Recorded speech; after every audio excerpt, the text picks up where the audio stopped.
link. So, I'm going to drop it here as soon as it goes. okay, So you're live. beautiful. Okay, and you're going to make me the host here again? Yeah, just 1 second.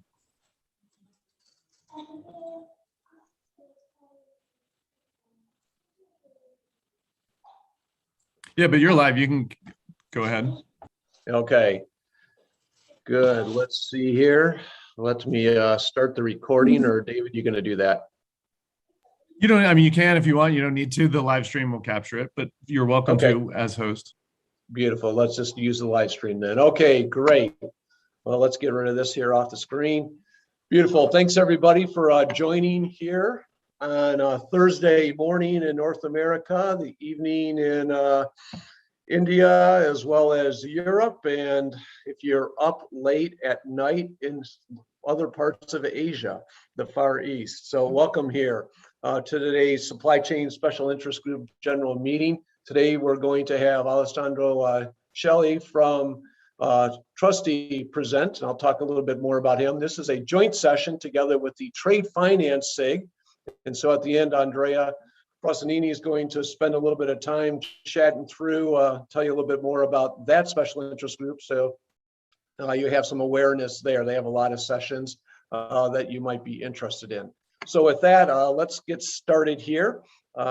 First off, all are welcome. We're glad that you're here, whether you're here live or whether you're here on the recording here. Antitrust policy, like all Hyperledger meetings, anything you say here is open. It's open to everybody. We're not trying to prevent any competition out there, so please don't share anything that you don't want out in public. So with that, so from an agenda perspective, if you're new to this group and would like to introduce yourself, we'd love to hear about you. I know we've had a number of folks over the last couple of months here join. So if you're new and want to introduce yourself, I'll give the floor over to you. Just go off and mute and introduce yourself.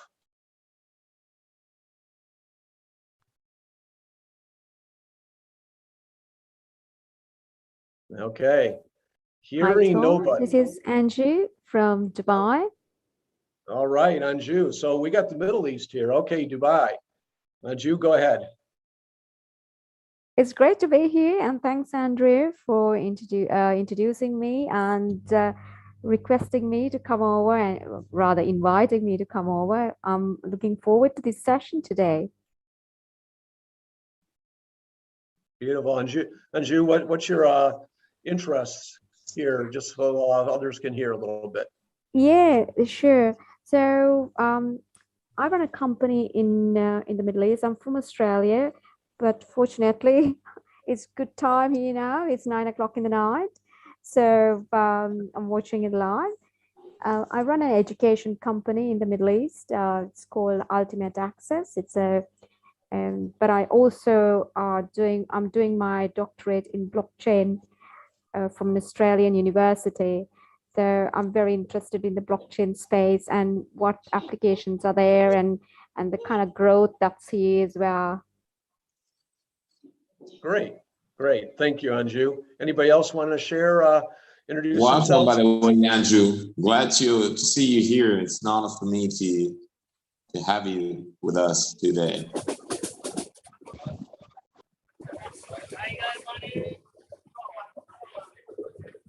Anybody else want to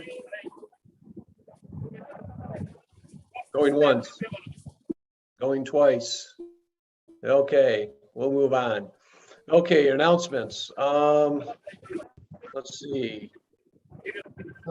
Next week, so we have a little project going on here within our supply chain special interest group around what are the best practices to start a blockchain trial or prototype or pilot or something like that. So we had the initial discussion at our last meeting 2 weeks ago, and Eric Valaquette, my co-chair here, is going to lead the discussion with that next week, Thursday at the same time. So it's off our normal schedule. If you'd like to join that, look on the wiki and you'll be able to get the information. It's basically the same dial in here we're going to use for that. We have 2 small projects continuing on, use case surveys, trying to establish a baseline of use cases for supply chain. And if you have get involved with RFIs at all or RFPs, and you have a favorite question, we're gathering those together here, and there's going to be a discussion next week amongst the group that's leading that. If you'd like to join, certainly give me a ping there. And way back when, or last month, Jeff Stoneman, I see Jeff on, hi Jeff, and I presented Hyperledger Washington community on the state of blockchain for supply chain, and the links here in the agenda if you want to go back and listen to that.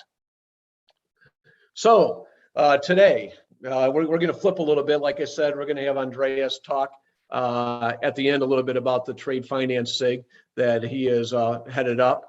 Today, we're going to have Alessandro Celli. I don't say it as well as he does, but still, we're glad that he's joined us. They're using Hyperledger Besu as a company, Appio, over in Italy. And he's going to share with us how they're using Trusty, their software as a service platform based on blockchain for doing food trace and trackability, tracking and traceability out here. He has a set of charts here. I know he's open to taking questions here. I'll let him say whether he wants to take questions along the way or at the end here. So with that, Alessandro, I'll turn it over to you. I also should add, he's on his LinkedIn, he says he's an IoT expert and a blockchain expert, and those are two really good things for blockchain here and supply chain. So with that, Alessandro, I'm going to turn it over to you. I'm going to stop sharing and allow you to bring up your charts. Thank you, Tom. Thank you for the introduction. Thank you for this opportunity to share our company, our project. Like you said, IoT and blockchain is very important stuff and must to collaborate, because if you wanted to take trust in blockchain, you need to disintermediate who insert data in blockchain, and IoT is perfect for do that. I start with my presentation. I am Alessandro Celli, like I said. I'm CEO and co-founder of Appio. Appio is a very young company. It's an Italian company born in 2014. In the second photo, you can see all the co-founder of Appio, Lorenzo, Matteo, Alex, in first garage, I can say, in Italy. And in the last photo, it's very important for us, the third photo, because near me and Lorenzo, there is the CEO and the administrator of very important company in Italy, Enel, Acea, Indra, that is an important system integrator in Europe. Appio is a small company that acts as a venture builder for large company in order to introduce innovative technology in standard business model, try to disrupt this kind of business model. We have several solutions patented in electrical system in energy sector, and we made this solution with Acea and Indra. We patented the solution because we was the first company in Europe that made the data starting from the smart meter in blockchain in order to create a new ecosystem. So we are a small company that works with several large companies and introduce innovative technology in order to disrupt the business model of this company. I go very fast in the first part of this presentation, but I want to introduce some concept that I will explode when I talk about Trusty and the solution in the agri-food sector. As you may know, the blockchain is today is ready. This slide is from 2019, but today the technology is ready, and in the next year will be deployed at large scale.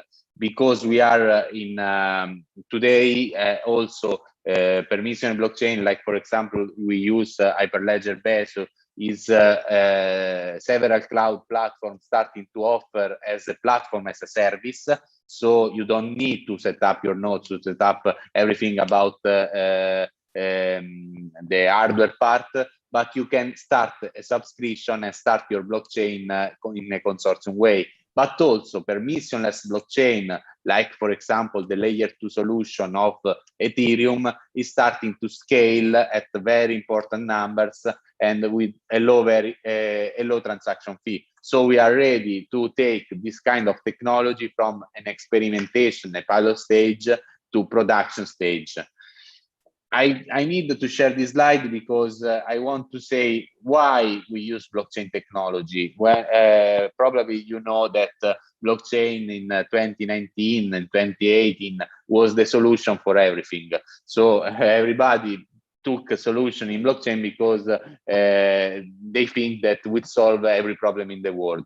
Blockchain is very important. I want to say, so I like this kind of approach when you need to share information and you need to, as you probably know, and you need to disintermediate the way in people verify those information. Blockchain today is the only solution that let people to verify those information in a mathematical way. So that's without trust any central system, any other system. So thanks to blockchain solution, you can receive information and verify autonomously those kind of information. Some books and some TV show that take us to develop Trusty, starting from technical point of view to the sustainability environment, to the omnivore dilemma that is on food supply chain, to rotten and so on. Why food and blockchain? We started this experience because in 2098 we was the first company with VAR Group in Italy that was certified by IBM Food Trust, and we was the first trusted partner of IBM Food Trust worldwide. And we start to search why blockchain and food is important. We are a mobile generation. I am almost 30, I can say. And when I want to know something, I look at my smartphone. When I want to know how much there is in my account bank, I have an app. When I want to know where I am, I have the GPS and so on. So in every aspect of our life, we have information in real time. We search something and we have the information about what we are searching. But when we go to the supermarket, on the retail, on the food retail, on the fishery and so on, we don't have those kind of information. If we ask to the butcher or to the retailer where the fish was caught or where the vegetable was caught, when, how, and so, and the other information, we don't have those kind of information. We don't have an application that say, okay, this vegetable, this apple was caught by Tom yesterday, and you received this apple, because we don't have this information on food industry. We are in a global food supply chain, so every packaging food, for example, can have raw material from every part of the world. Food has become more anonymous and more obscure, and when we are in the front of the shelf, we don't have the information to make the right choice. So, for example, if I have two chocolate bar, one costs 50 cents more than the other, I don't have the information to say, okay, I will buy the chocolate that costs more because this chocolate assure me that no child is involved in the cocoa plants, or for example, this kind of cocoa was transported with cargo that are sustainable, and others information. So probably when I go to the food shop or food retail, I will buy the chocolate bar that cost less because I don't have information to make the sustainable choice, to make this kind of choice.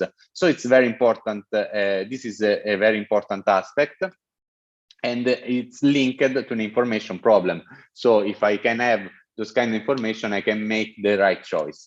And this is where Trusty enter in the world. We launched Trusty in 2020, so inside the pandemic situation, we launched Trusty because after the IBM experience, we see that not only every actor in the supply chain need information to make a right choice, but also the consumers need those kind of information. So Trusty was born to simplify and simplify the share information alongside the supply chain and create in customer engagement. We see that several companies work on supply chain and take data from actor in the supply chain, farmer, smallholder farmer, factory, and so on, take those data inside the blockchain. So Trusty was born as a middleware to take all the data from the blockchain, present to the consumer, and enable the consumer to verify those data. We developed this feature, QR code, in order to share those information to the consumer. We notarize the blockchain traceability event in blockchain, for example, on IBM Food Trust or Hyperledger Besu or other blockchain technology. We are work with Hyperledger Fabric also. So we have a blockchain agnostic approach. So if a company want to use a consortium inside IBM Food Trust, can use this kind of consortium. If somebody, a smallholder farmer, want to use Hyperledger Besu, they can use Hyperledger Besu. So we have a layer that normalize the data, and for this layer we use several standards. For example, GS1 EPC standard, that is an international standard for traceability. Then we integrate ERP system and offer analytics to the food producer. So when consumers scan the QR code, food producer receive analytics, where was scanned, and so on.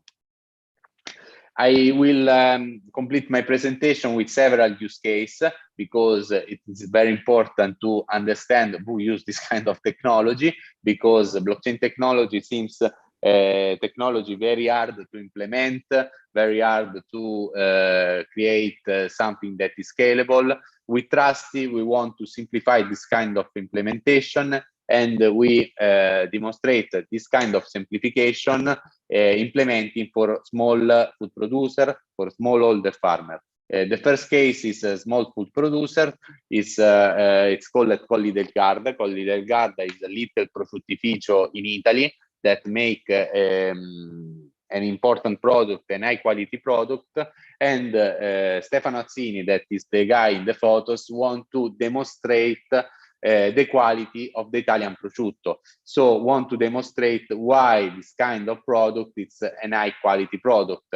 So you want to create customer engagement. Stefano Azzini and Colli del Garda export this product worldwide. So he need to demonstrate, in particular for people that are not in Italy, he want to demonstrate the high quality, the place where the pork eating, and so on. So he create, he enter all the supply chain, starting from the farm to the slaughterhouse, to the seasoning, to the producer. He takes all this data in IBM Food Trust, so on Hyperledger Fabric, and Hyperledger Fabric blockchain based. And then with Trusty, we take this data to the consumers. This is a very important, there is a very important consideration to make in this kind of project.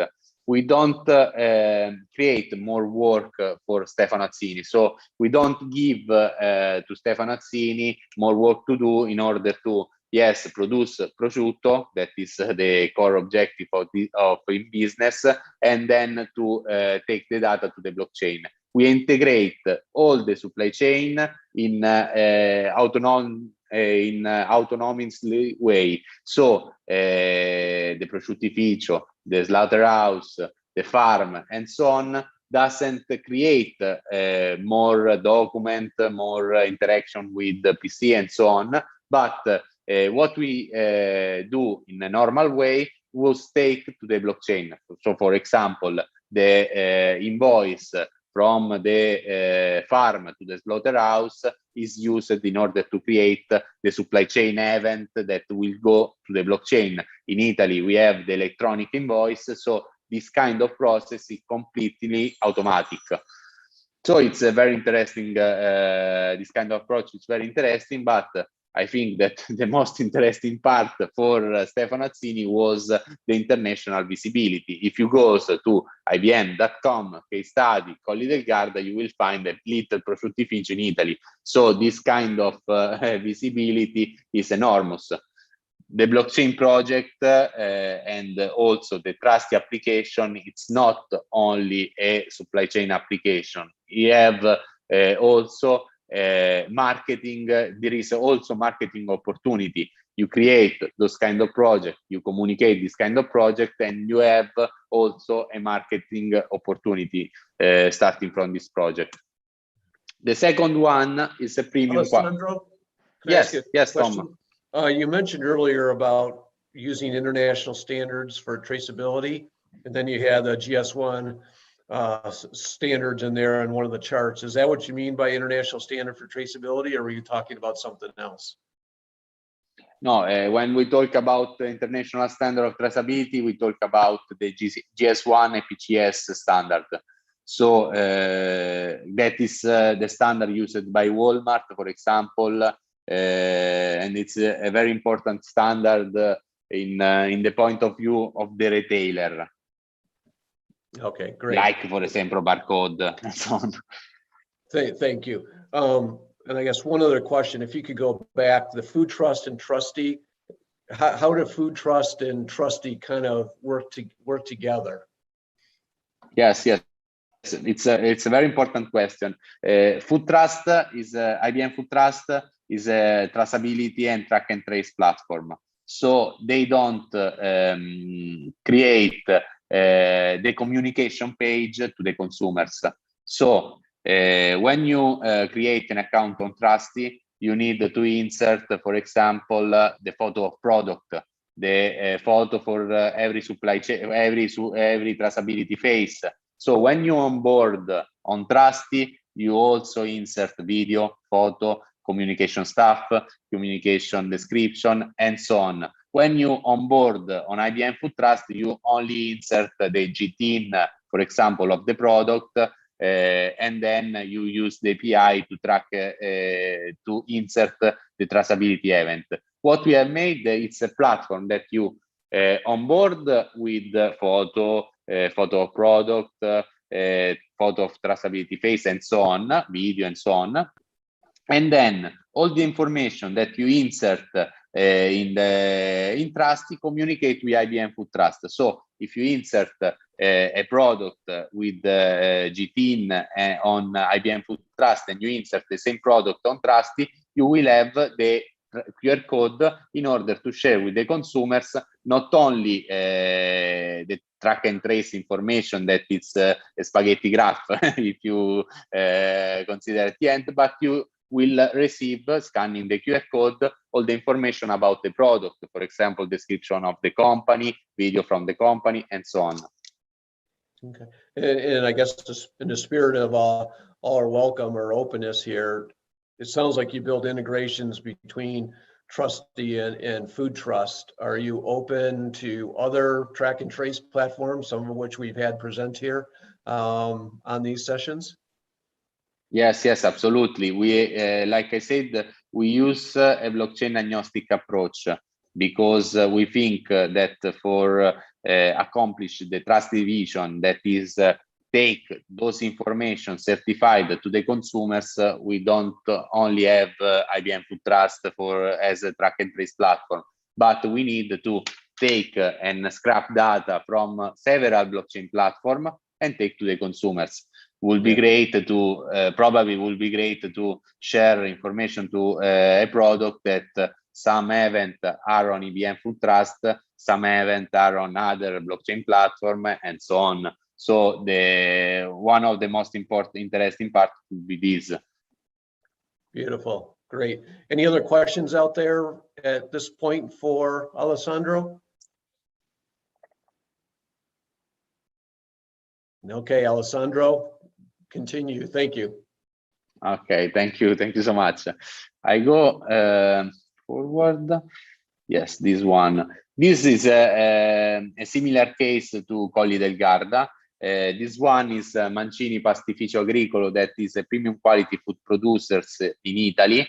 Several high quality chef in Italy, in France, use pasta mancini as raw material for their dishes, and it is very important mission of pasta mancini, because they make pasta with the farm near the pastificio, so they have an important message of localization of the product. It's made in Italy, it's pasta made in Italy, from wheat that are trusted, and so on. So there is a very important aspect between Mancini customer and Mancini pastificio that is based on trust. So we made pasta with the wheat from the field near the pastificio. So there is an important aspect of trust. What we have made is automatically integrate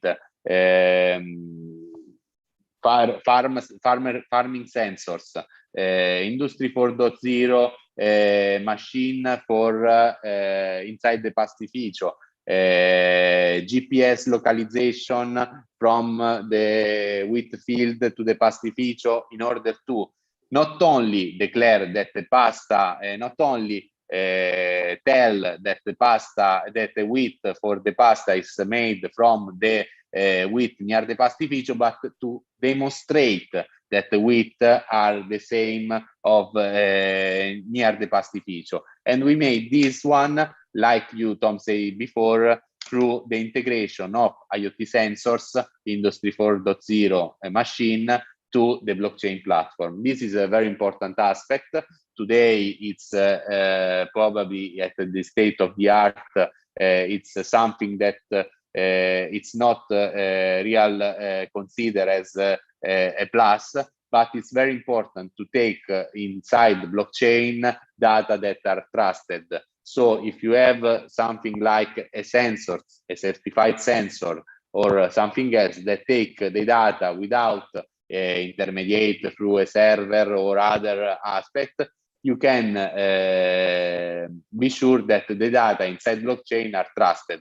So this is what we are doing with Mancini. This project win a European grant that is called Blockchains, that is also a consortium of blockchain industry in Italy, that in Europe, that want to promote the use of blockchain technology in SMEs problem, and blockchain, and we integrate this kind of use case with Alastria, that you probably know, because Alastria is one of the main Hyperledger Besu development platform. They are in Spanish consortium startly, and then become a European consortium, and this is the base for the European blockchain system infrastructure that Europe are developing to create the European blockchain. So this kind of use case is integrated with Alastria, and we hope that in the future we can integrate this kind of use case with ETSI, that is a European blockchain system infrastructure. This is the, so you can try to scan the QR code if you have a smartphone near you, because if you can scan the QR code, you will land on the landing page where you can see how Trusty works at the end. It describes the pasta, it describes all the characteristics of the pasta, and then you can see all the information about the traceability. So the wheat, information about the production, the date, and so on. And lastly, if you have question, stop me. Okay, I can go on. And lastly, an important project that is very disruptive in the cocoa supply chain. This project was financed by Agenzia Italiana for the Cooperation and Development, that finance project in emerging country. This use case, we start from something that is very known, that the cocoa supply chain is like an hourglass. At the bottom, we have a lot of farmers that have no rights, that live with a small amount of dollars per day and so on. At the end of at the top of this hourglasses, we have consumer. We have a lot of consumer. And in the middle, we have a batch of company that are the trader that makes something that is not real fair, because they play on price of the commodity in order to decide the market, to join the market. Ivory Coast is one of the main producer of cocoa. So worldwide, it's Ivory Coast and Ghana produce over 60% of cocoa worldwide. And when you buy, like in my example, in my previous example, when you buy a chocolate bar, you don't know where it comes from. You doesn't know if how much the small order farmer was paid. You don't know all the supply chain stuff. So what happened is that you probably will buy a chocolate, trust the fair trade logo, trust the UTZ logo, and so on. But as you may probably know, usually fair trade, biological, there is a lot of fraud on this kind of emerging country and about this kind of product. So if the consumer doesn't know the history of chocolate bar, he cannot appreciate high quality product, he cannot appreciate the small order farmer works, and so on. So we are working on two kind of functionality in Trusty, that is the farmer app and the support farmer application. The objective of this kind of project is reduce the information gap between farmers and consumers in order to provide to the consumers all the information about the supply chain. And we are doing that, creating decentralized identity for farmer. So we give to the farmer, integrate with SMS, field application, and so on. We give to the farmers a decentralized identity. Why? Because in this way they declare information that cannot be changed. They declare information in order to have a personal transaction history, in order to receive payment, in order to, we talk with Andrea to integrate this kind of functionality with access to finance, and so on. So we develop the centralized digital identity for smallholder farmer in order to give the information and track and trace the cocoa supply. Then we use Trusty platform to link other actors in the supply chain, for example, the exporter, for example, the traders, for example, the cooperative, and so on, and then the chocolate maker. And we give to the consumer the possibility to show the entire history of the chocolate, starting from the cooperative, to the smallholder farmer, to the chocolate producer, and so on, and the possibility to support cooperative sustainability project, for example, school, water in the village, and so on. And then we give the possibility for the consumer to follow the impact of their support functionality. So this kind of project is very important for us, because we think that if we want to see the real impact of this kind of technology, we need to apply this kind of technology in emerging country, because in emerging country they skip an era. They have mobile payment, but for example, they don't use computer. They have several innovation, but for example, they don't have, they skip a step in the evolution process. So if we give and we need and we accomplish to apply this kind of technology in emerging country, we will see a real disruptive, the real disruption of this kind of technology. So this all, and if you have question, I'm very grateful to respond to you. Good, thanks, Alessandro. Folks, Thank you so much. questions would you like to ask of Alessandro? I have a couple here. I'll ask one is you talked about decentralized identity that you give to each of the farmers out there. What are you using for that functionality?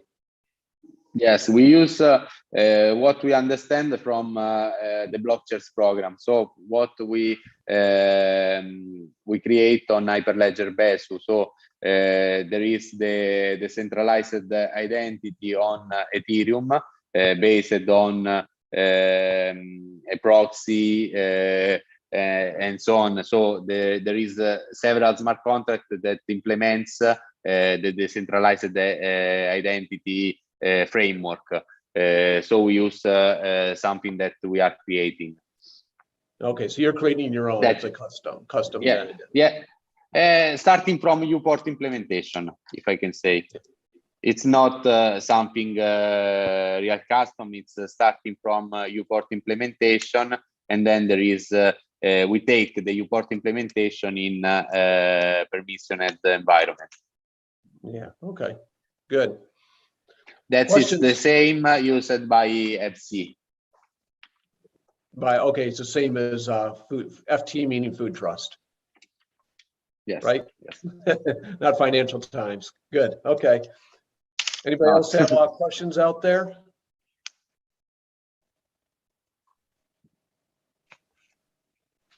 I guess I got one more here, Alessandro. What about pushback from farmers? A farmer saying, "Yep, I want to hop in on this," or are they saying, "Oh, Alessandro, sounds like work. I don't want to do this.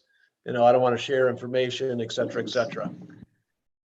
No, for the farmers, it's very difficult today to use this kind of technology because in the in the cocoa plants, there is not internet connection. So you have to integrate SMS, and you have to talk not directly to the farmer, but to the delegate of the cooperative. So we are working with cooperative in order to engage the farmers. But there is an important change of paradigm in this kind of technology, because if they declare information, use this technology, they have a personal transaction history. That is a very important part of the work. Okay, great, thank you. And I guess I got one last question here. When you talked about sensors, I can't remember which one it was the cocoa or the previous one. I think it was the previous one with the pasta there. Are the sensors, are you doing anything to verify the identity of those sensors or to authenticate the data coming from them? Or are you kind of doing a normal kind of, yeah, it's a sensor and it should be good, so the data is okay? Okay, yes, it's a very interesting question. When I talk about that at the state of the art, people doesn't watch this kind of functionality and the importance of IoT and blockchain, I like this kind of stuff, because we integrate sensors that are commercially, and we use the ID of sensor to generate a cloud-based, I can say, private key. So the ID and the private key send data to the inside the blockchain. But what we see in the future is that probably sensor could be integrated the chip in order to use private key that is integrated in the edge device and seen the transaction directly from the field. Today, it's not possible with the commercial sensors. So commercial sensors have not the possibility to sign the transaction in the field and then send to the cloud.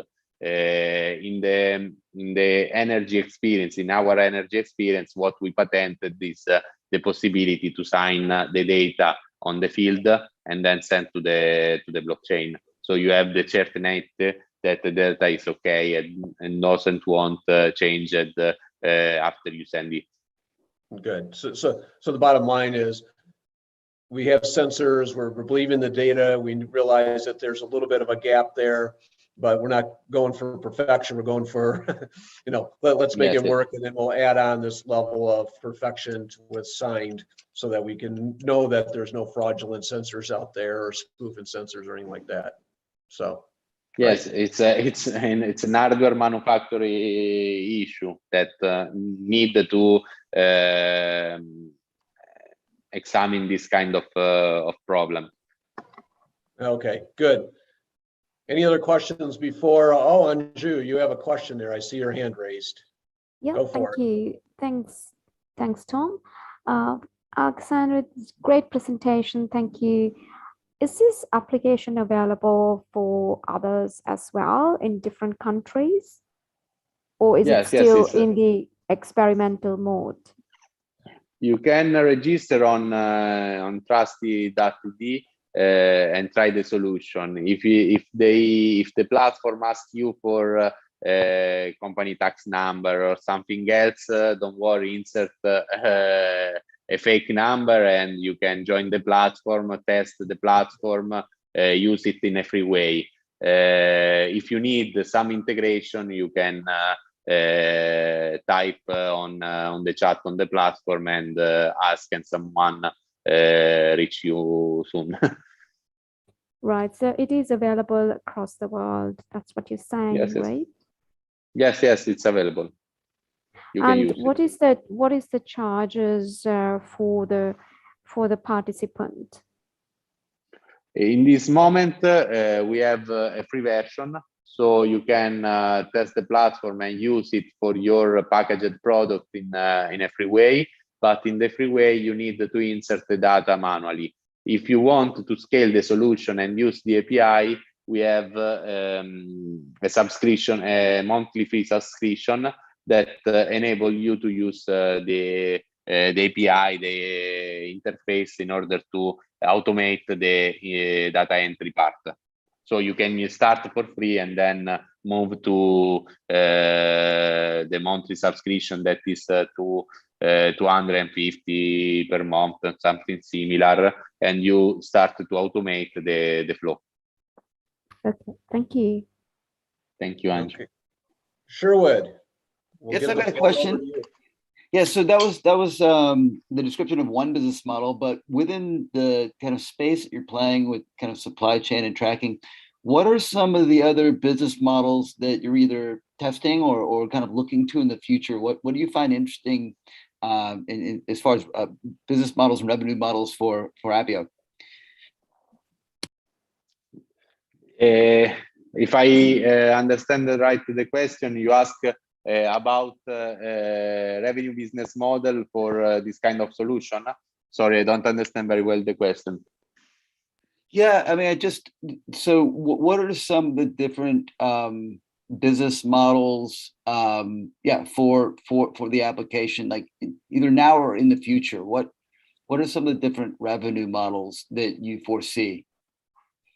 Okay. Yes, I think that for this kind of application in the future, at the moment, as I answer to Andrew, there is a monthly subscription. There is something very easy to understand. It's a business model of a classical business model of a software as a service application.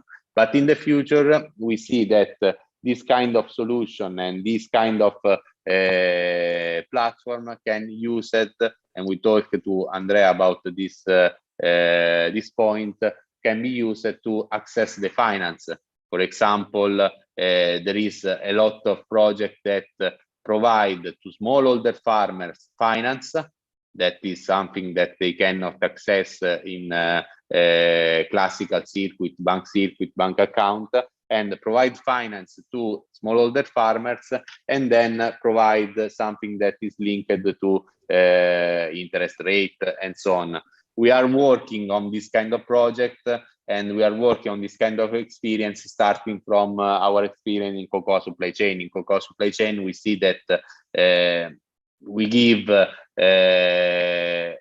personal transaction history for farmer. They share almost anything in a paper way today. So they have an important step in in upgrade, in digital upgrade, and we need to develop something that will be helpful to access, for example, to Loan or others. Thank you. Thank you so much, Sherwood.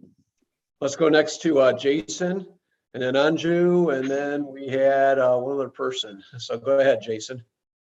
Yeah, thank you, Tom. Alessandro, great presentation. Thank you very Thank you. much for the information. It's very helpful. My question relates to when you put together your solutions, what was the biggest challenge? Where did it come from? Is it from the technology, or is it from applying the blockchain solution to operational process, or maybe it's coming from governance? What was the toughest challenge that you came across? At the moment, I think that the biggest challenge is about the company knowledge on this kind of technology. They, like I said, and probably highlights also this message, they made this kind of application for a marketing purpose, but they don't understand that they will be naked in front of the market with this kind of application.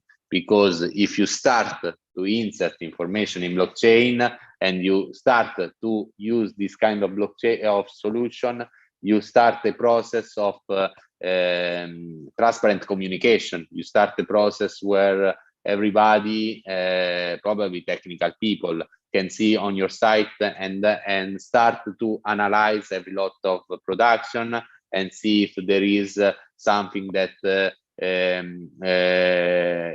it's not real, and so on. So it's something like if you go open source with your food production. So it's very interesting, this aspect, but I think that a very important challenge is that the company at the moment doesn't understand this thing. But it's very interesting because we see the explosion of big corporation, of benefit corporation, and this kind of technology can be combined with those type of companies. So I think that the challenge is a know-how challenge. That it is very important that the people like us in this room take this know-how to the company and are sure that they understand the impact of this technology to the consumer base, to the fan base, and so on.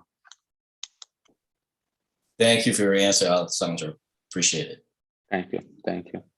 Good deal. So we're going to go to Anju, and then Randy, and then we're going to turn it over to Andrea. So Anju, you're up. Thanks, Tom. Another question to you, Alexandra.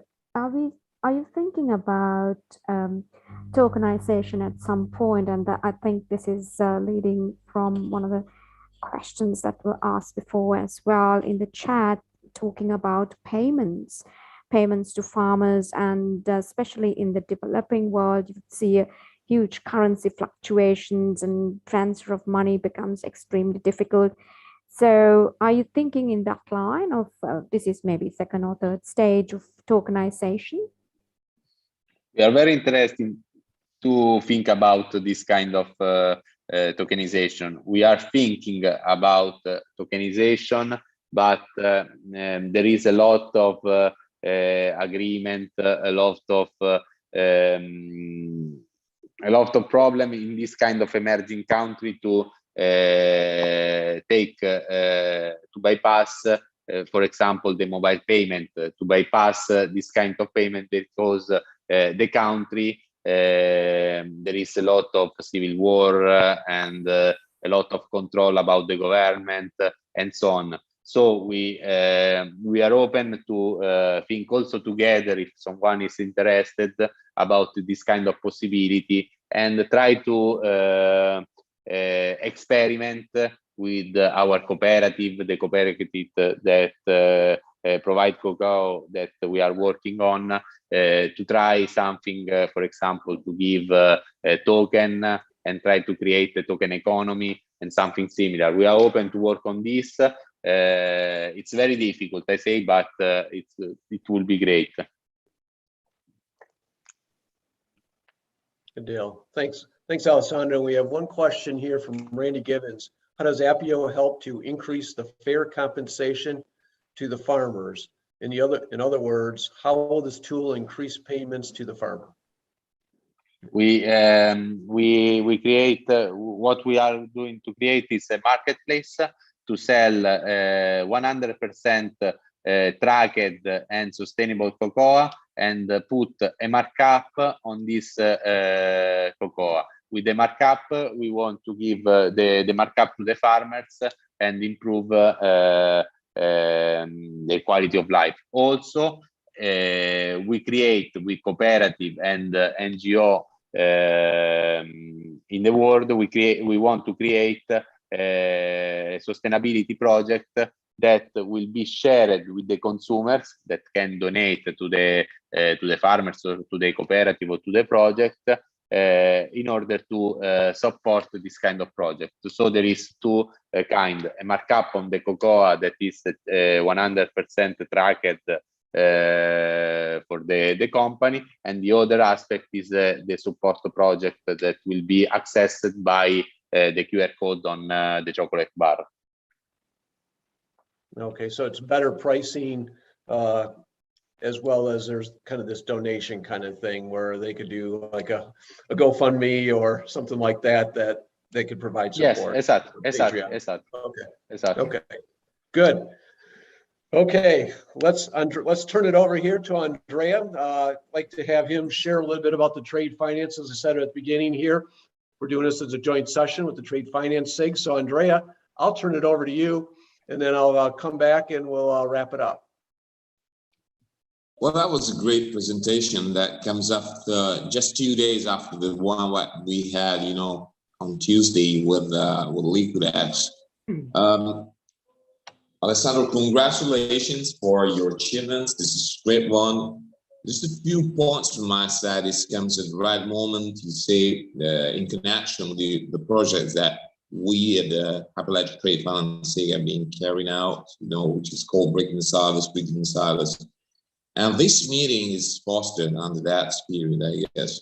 So you mentioned the early stages. We come to a solution that is capable of capturing data almost live, directly from field down to the consumer's plate. And that's so intimately connected with trade and trade finance. You don't have to see their solutions being divided in at this stage. Be so intimately entwined. We come to an era where we are talking about sustainable trade and sustainable trade finance. The two concepts being so intimately entwined.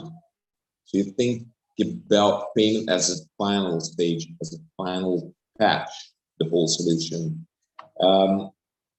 So glad to give my advice, glad to give my collaboration for developing this new sustainable tools, this new ESG related tools. So I'm glad today also share with John the meeting, and also Andrew, with whom the talks are ongoing for a long time. So that under my perspective, this is an ongoing process within the whole trade picture. By the way, Tom, this is great to have this joint conversation. From my perspective, there is good space. We talk about developing countries with such tricky regulation, and I have experienced this all over my career, having been involved deeply into African business. So next step within this fully traceable solution is to bring in a fully inclusive financial picture. We're talking about micro companies. Now the challenge is we have the technology that is so intimately inclusive.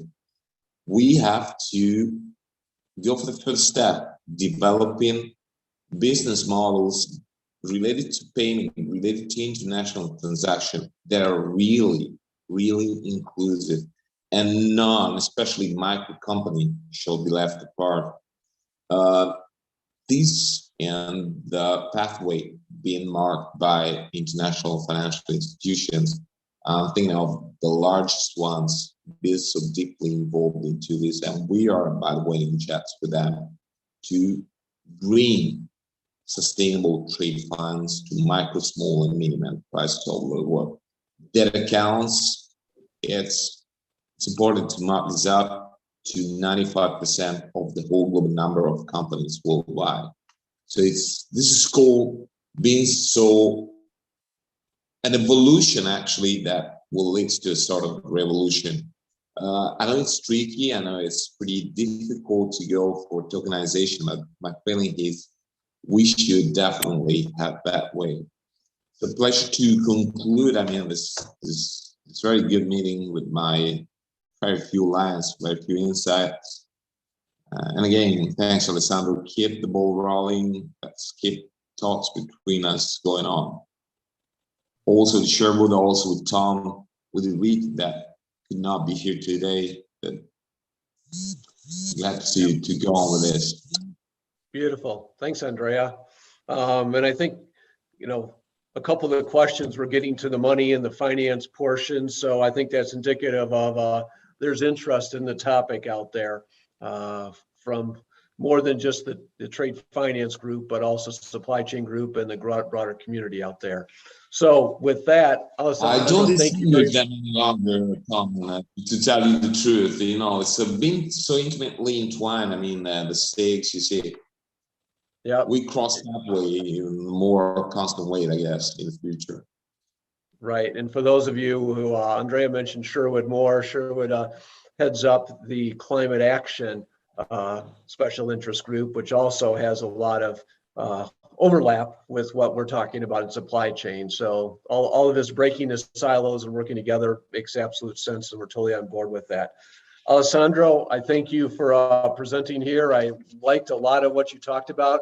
One of the things that was especially interesting, and I hope people who are listening to the recording pick up on, is that a lot of the folks that you were working with are small businesses. I think one of them was 3.5 million in revenue, something like that, euros. I mean, because usually you think of blockchain is for the big companies of the world, and it is, but it also can be used and used successfully by the small companies in the world out there. So appreciate everyone joining today. Appreciate you joining on the recording, folks. This will be up on YouTube here shortly. I'll have a link in the wiki. And let's see, 2 weeks from now, we will not have a session. 1 week from today, we will have a session around blockchain trials and basically a discussion looking for input in order to bring that together and then share it with a broader community. And then hopefully on the 9th of December, we're going to have a speaker from Coca-Cola who will be able to talk a little bit about their inventory management work that they've done with Hyperledger and where they're looking to go in the future. So that's the plan here. Thanks to everybody again. Thanks again, Alessandro. Thanks, Andrea, for sponsoring us together. Enjoy the rest of your day, whether you only have 30 minutes or whether you have multiple hours. Thanks, everybody. Bye. Thank you, everybody. Thank you, Tom. Mm-hmm.